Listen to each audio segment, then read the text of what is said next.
Hi guys! We're back again. Nandito kami sa Kinomora Camp. Yan yung falls nila. Yan o. Ganda.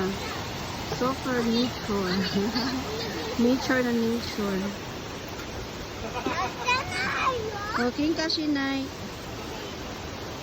Yan, anak ko yan. Yung maliit si Sakura. Tsaka yung kuya niya si Masahiro.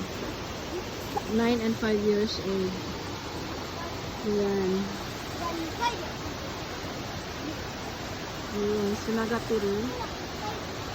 Hanggang doon. Part pa yan sa Kinomora Camp.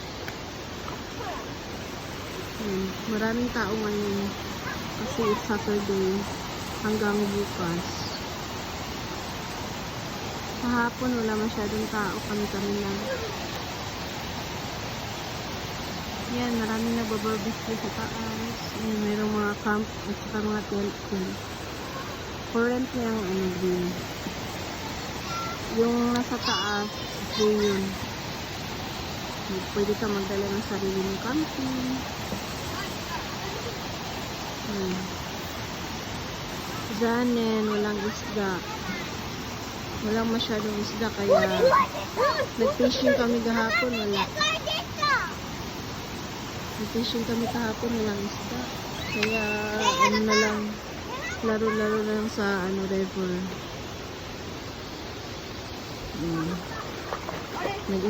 Nag-enjoy din kami dito, yung mga bata. Maganda, at saka mura lang dito. Ang mura. Hindi masyadong stricto sila. Mag-i-enjoy talaga kayo.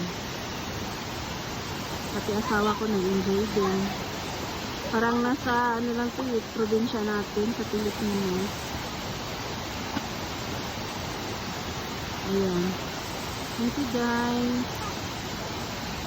See you in my next vlog.